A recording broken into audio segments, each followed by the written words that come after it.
అందరికీ అందరికీ ప్రైజ్లడండి. ఈ శ్రమల దినాలు 40 రోజులు ఇటు రీతిగా మనం వీడియో ద్వారా మాట్లాడుకోవటానికి దేవాతి దేవుడు చూపించిన కృపను బట్టి, ప్రేమను బట్టి మీకు వందనాలు, స్తుతులు, స్తోత్రాలు. Praise lord. అందరూ ఎలా ఉన్నారు? బాగున్నారు కదా? గ్రూప్లో ఉన్న ప్రతి ఒక్కరికి, ఈ వీడియో చూస్తున్న ప్రతి ఒక్కరికి మన ప్రభువును రక్షకుడినైన ప్రభువైన యేసుక్రీస్తు నామమున మీ అందరికీ దేవాతి దేవునికి వందనాలు, మీ అందరికీ శుభాలు చెల్లిస్తున్నాను. మనము ఇటు రీతిగా ఎందుకంటే కలుసుకోవటం, ఈ లెంట్ డేస్లో మనం ప్రతి ఒక్కరూ దేవుని సన్నిధిలో ఉపవాసం ఉంటాము, ప్రార్థన చేసుకుంటాము. అంటే ఒక్కొక్కళ్ళు ఒక్కొక్క నియమం ప్రకారంగా, ఎవరికి నచ్చిన విధంగా వాళ్ళు, ఎవరికి తెలిసిన విధంగా వాళ్ళు, ఎవరికి తోచిన భక్తి వాళ్ళు, ఎవరో క్రమంగా భక్తిలో పెరిగారో ఆ విధమైనటువంటి విధానంలో భక్తి చేస్తూ ఉంటారన్నమాట. అయితే మనం ఈ 40 రోజులనే కాకుండా ఒక ప్రత్యేకంగా దేవుని సన్నిధిలో ఉండాలని నేను ఆశపడుతున్నాను, కోరుకుంటున్నాను. ఈరోజు ఒక వాక్యం వాగ్దానంగా మనం చదువుకొని ప్రార్థన చేసుకుందాం.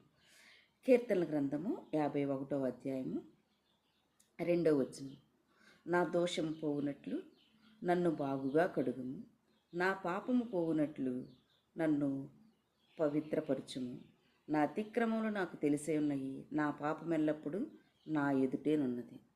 మన పాపమే ఎక్కడుందో మనకు తెలుసు, మన అతిక్రమాలు మనకు తెలుసు, మనకున్నటువంటి స్థితిగతులు మనకు తెలుసు, మనం శరీరంతో చేసేది మనకు తెలుసు, మన ఆత్మతో ఆలోచన చేసేది మనకి తెలుసు, దేవునికి తెలుసు.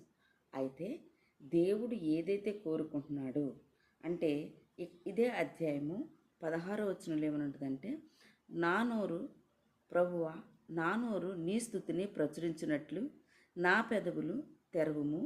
నీవు బలిని కోరువాడవు కావు, కోరిన ఎడలా నేను అర్పించుదును. దహన బలి నీకు ఇష్టమైనది కాదు, విరిగిన మనసు దేవునికి ఇష్టమైన బలులు. దేవా, విరిగి నలిగిన హృదయము నీవు ఆలక్ష్యము చేయవు. మనం ఏదైనా అర్పించవచ్చు.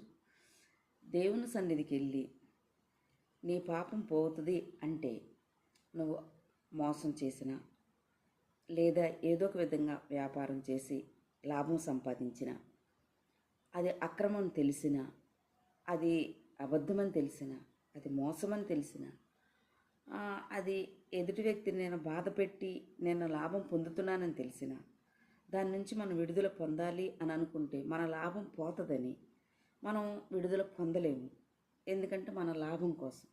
అయితే ఇక్కడ దేవుని వాక్యం ఏమని చెప్తుందంటే, అలా లాభం సంపాదించుకున్న తర్వాత నాకు దేవుడు కలుగు చేశాడు, నన్ను వృద్ధిపరిచాడు, నన్ను ఆశీర్వదించాడు అని ఎవరికి నచ్చిన దేవుళ్ళు, ఎవరికి ఇష్టమైన రీతిలో ఉంటే వాళ్ళు అలాగా వాళ్ళకి ఏం చేస్తారంటే బలులు అర్పిస్తూ ఉంటారు. కానీ దేవుడు ఏమంటున్నాడంటే, అటువంటి బలి నాకు ఇష్టమైంది కాదు. ఈ 40 రోజుల్లో నీ కొరకు నేను అబద్ధమాడను. ఈ 40 రోజుల్లో నీ కొరకు నేను ప్రత్యేకంగా జీవిస్తాను. ఈ 40 రోజుల్లో నీ కొరకు నేను ఒక మంచి సేవ చేస్తాను, మంచి బిడ్డగా జీవిస్తాను, 10 మందికి సహాయం చేస్తాను, 10 మందిని ఆదరించే వ్యక్తిగా ఉంటాను. ఇలాగ ఏదన్నా ఒక మంచి నిర్ణయం తీసుకొని దేవుని సన్నిధిలో గడిపితే అది దేవునికి ఇష్టమైనదంట. ఇక నుంచి ఆ పాపం చేయను, ఇక నుంచి నీకు ఆయాస్కరంగా ఉండను, ఇక నుంచి నేను నీకు ఇష్టం లేని ఏ పని నేను చెయ్యను అని దేవుని సన్నిధిలో మనం ఉంటే, దేవుడు తప్పకుండా మన విషయంలో ఏంటంట గొప్ప కార్యాలు అనేది చేస్తాడంట. అది దేవునికి ఇష్టమైందంట. ఇదే అధ్యాయంలో 18వ వచనం చూస్తే, నీ కటాక్షము చొప్పున సియోనుకు మేలు చేయుము, యెరూషలేము యొక్క గోడలు కట్టించుము. సియోనుకి మేలు, యెరూషలేము యొక్క గోడలు.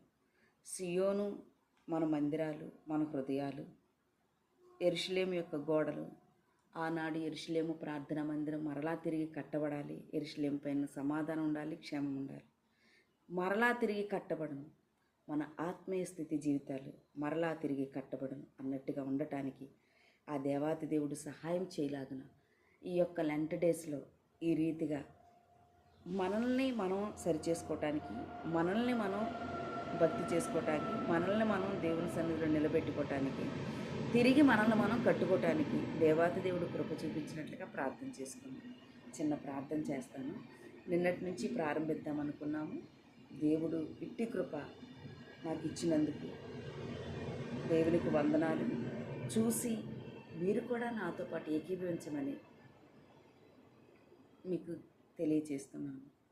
ఇట్టి కృపా దీవెన ఆశీర్వాదములు దేవాతి దేవుడు మనందరికీ తోడయుండి ఆయన సహాయం చేసి ఆయన రాకడ వరకు మనం మంచి భక్తి కలిగి ఆయన రాకడలో ఎదురెళ్ళే గుంపులో ఉండటానికి నజరేయుడైన యేసు మన కట్టి కృప దయచేయునుగాక.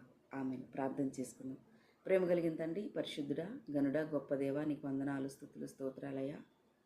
ఈ ఇంతకాలం ఇంతవరకు మీరు తోడుగా ఉండి కృప చూపించి ఆదరించి కాపాడుతున్నందుకు వందనాలు. మా పాపములు మాకు తెలుసు, వాటిని ఒప్పుకొని విడిచిపెట్టేవారు ఉంటే సహాయం చేయండి. మా దోషములు మాకు తెలుసు, వాటిని ఒప్పుకొని విడిచిపెట్టేవారు ఉంటే సహాయం దయచేయండి. పైకొకటి లోపలొకటిగా కాకుండా ప్రభువా, నీ కరుణా కటాక్షలు పొందుకునే వారిగా మేము యథార్థమైన వారిగా ఉండటకు నీ కృపను మాకు తోడుగా దయచేయమని నజరేయుడైన యేసయ్య పుణ్యనామమును బట్టి అడిగి స్తుతించి ప్రార్థించి వేడుకొనుచున్నాము పరమ తండ్రి. ఆమెన్. యేసు రక్తమే జయం, శిలువ రక్తం జయం, అపవాది క్రియలకు లయం, ప్రభు యేసు రక్తమునకు సంపూర్ణమైన విజయం కలుగునుగాక. Amen, amen, amen. అమ్మ, అందరికీ వందనాలండి. God bless you. Thank you.